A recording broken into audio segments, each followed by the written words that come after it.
Good morning, everyone. My name is Muhammad Fakimi, and today I would like to talk about a topic that is very important, especially for young people like us. The topic of my seminar is mental health awareness among young adults. Before I begin, let me ask you a simple question. Have you ever felt overwhelmed by assignments, stressed about your future, or emotionally exhausted even when nothing seems wrong? If your answer is yes, then you have experienced something that is closely related to mental health. Mental health is not just about mental illness. It refers to our emotional, psychological, and social well-being. It affects how we think, feel, act, and handle daily situations. Just like physical health, mental health is something everyone has and it needs to be taken care of.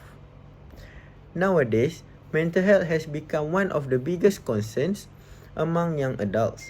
We are living in a fast-paced world where academic pressure, financial concerns, family expectations, and social media influence can affect our emotional well-being. Unfortunately, many people still hesitate to talk about mental health because they fear being judged by others. One of the most common mental health challenges faced by young adults is stress. Stress can come from many sources. For students, assignments, examinations, presentation, and deadlines are often major causes of stress. While a small amount of stress can motivate us to perform better, excessive stress can negatively affect our mental health and physical health. For example, when students are under too much pressure, they may experience headaches, lack of sleep, fatigue, and difficulty concentrating. Over time, this can affect their academic performance and overall quality of life. Another common issue is anxiety. Anxiety is more than just feeling nervous before an exam or presentation. It involves excessive worry about situations that may or may not happen in the future. People with anxiety often find it difficult to relax because they constantly overthink different possibilities. For instance, some students worry excessively about their grades, future careers, or relationships. As a result, they may experience symptoms such as rapid heartbeat, difficulty sleeping, restlessness, and loss of focus. Besides anxiety, depression is another serious mental health issue affecting many young adults today. Depression is not simply feeling sad for a day or two.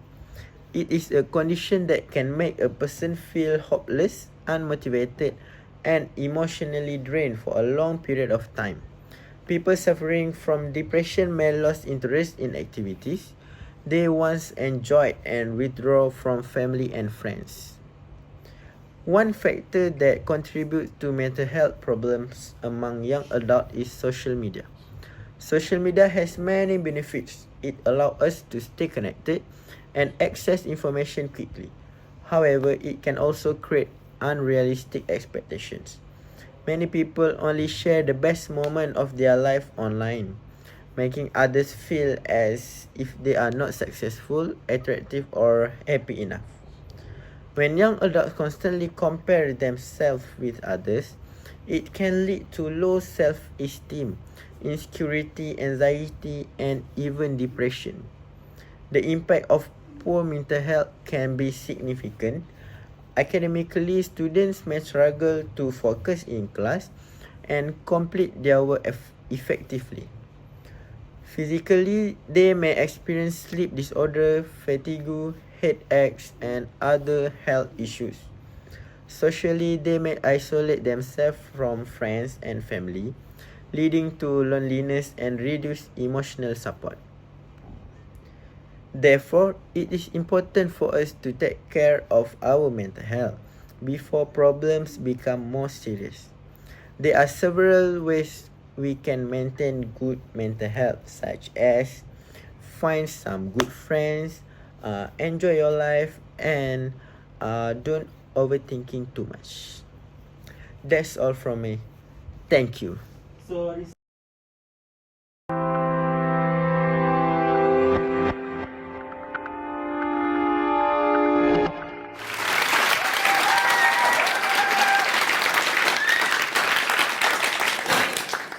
Hello, my name's Tim Box and I feel anxious. I feel anxious about whether or not I'm going to remember what I came here to say. I feel anxious about whether or not you guys are going to agree with what I came here to say. And if I'm completely honest, up until about 30 seconds ago, I felt a little bit anxious about the possibility of tripping up this rug on the way out. But I think feeling anxious about these things, while seemingly unhelpful, is perhaps understandable. After all, it's important to me that I say exactly what I came here to say, that my message gets heard, and that I achieve this without falling flat on my face. Yeah, right now, anxiety makes sense. But there was a time in my life when anxiety really didn't make sense. I used to feel the kind of anxiety that meant I would struggle to even walk into a room with this many people in it, let alone stand at the front and give a talk. Now, obviously, something has changed since then, otherwise I wouldn't be standing here now. And I think the main thing that's changed is that whilst I still experience anxiety, I no longer suffer with it. But I didn't achieve this shift by trying to get rid of it. Now, don't get me wrong, back in the day, that's exactly what I was trying to do. I would do all I could to avoid any anxiety-inducing situation. I would arrange my daily movements, specifically avoiding social situations. If I felt anxiety starting to flare up, I'd run away. I'd do all I could to retreat to safety and then employ various distraction techniques to take my mind away from the horribly uncomfortable feeling that something bad was about to happen. But it turns out that was my big mistake. You see, you don't get rid of anxiety by trying to get rid of it. Truth is, you don't get rid of anxiety at all.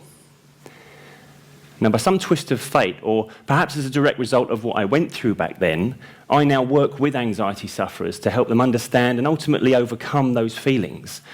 I spent a large part of the last 10 years talking to anxiety sufferers about their anxiety. And whilst all those I spoke to had their own individual story, their own personal journey with anxiety, every single one of them at some point expressed exactly the same desire that I used to have, the desire to get rid of anxiety completely. Can you imagine if we all achieved that? A world without anxiety. What would that even look like? Well, for example, this room would probably look empty. Anxiety is the feeling that tells us when something is worth demanding our attention. So in some small way, it was anxiety that reminded you had somewhere to be today. Without it, none of us would have turned up, and those that accidentally did would be watching an empty stage. None of us would have businesses, careers, because we wouldn't have regarded study and gaining qualifications as worth bothering with. And none of us would have boyfriends, girlfriends, husbands, or wives either here or at home, because we just wouldn't have seen the value of washing and dressing up to make a good impression on that all-important first date that we probably forgot to turn up to. So it seems anxiety is important.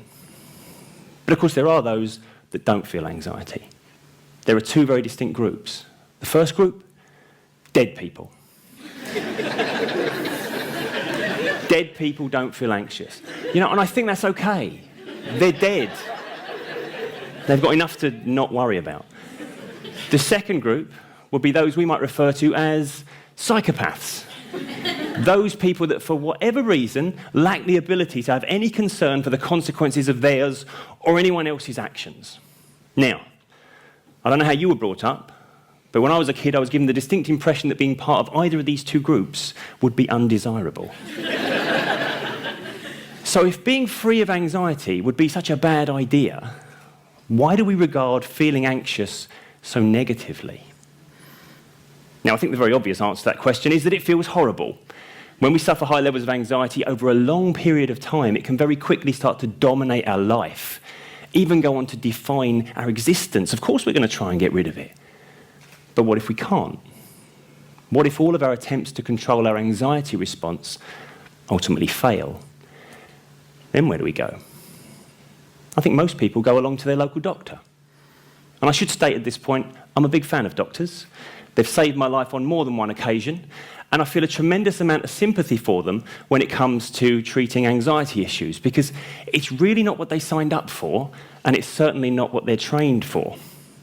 When it comes to anxiety, doctors are restricted in 3 important ways. Firstly, time. You get somewhere between 8 and 11 minutes for an appointment with your local GP, which is nowhere near enough time to effectively diagnose and treat an anxiety issue. Secondly, knowledge. Doctors are taught that anxiety is a mental health condition, and yet they're not mental health specialists. If a doctor wishes to become one of those, they have to train for a further 5 or 6 more years to become a psychiatrist. And thirdly, resources. Doctors are given precious little support when it comes to actually treating anxiety. They can put you on a 12 to 16-week waiting list for some form of counselling, but by the time we got to the doctor, we're probably in such desperate need of assistance that being told we now have to wait 3 or 4 months to talk to somebody is not helpful. That leaves the only other option, medication. I'm not a fan of medicating anxiety. Now, whilst I'm well aware that taking drugs can change the way we feel, back in the 90s, I witnessed many of my friends on a Saturday night discovering that very simple truth. But with medication comes all sorts of unpredictable and unpleasant side effects. And in the unlikely event we do find the drug that agrees with you, that calms your anxiety response without any side effects, then of course it's all too easy to now regard ourselves as dependent on that drug. And then the possibility of developing a dependency on our anti-anxiety medication just becomes something else to feel anxious about. The truth is, a medical solution to a non-medical problem will not solve that problem. It will at best just patch over it for a short while. Now, the irony here is that most of the people I've spoken to, they already know all of this. They know the doctor is not a great option for our anxiety, which then begs the very obvious question, so why do we go there? I believe we go there because these days we are told anxiety is an illness. And this is perhaps the one certain result of going to the doctor for your anxiety. You will come away from there labelled with an anxiety issue, maybe even diagnosed with an anxiety disorder. And now you have a brand new thing to feel anxious about. During the thousands of conversations I've had with anxiety sufferers, there was a common thread. When asked what they felt most anxious about, the answer was generally how anxious they felt, and if it would ever stop. This concern is almost entirely created and fueled by the idea that anxiety is an illness. Anxiety is not an illness. Anxiety is an emotion. Every emotion is important. Every emotion has a purpose. Every emotion is a natural and vital part of our human experience. In that respect, anxiety is no more sinister than any other feeling we might have. If we didn't feel anxiety, we'd be one emotion short of the full set. That really would be a disorder. I want to share with you now an analogy that might go some way towards helping us understand our emotional responses. I want you to think of your mind like a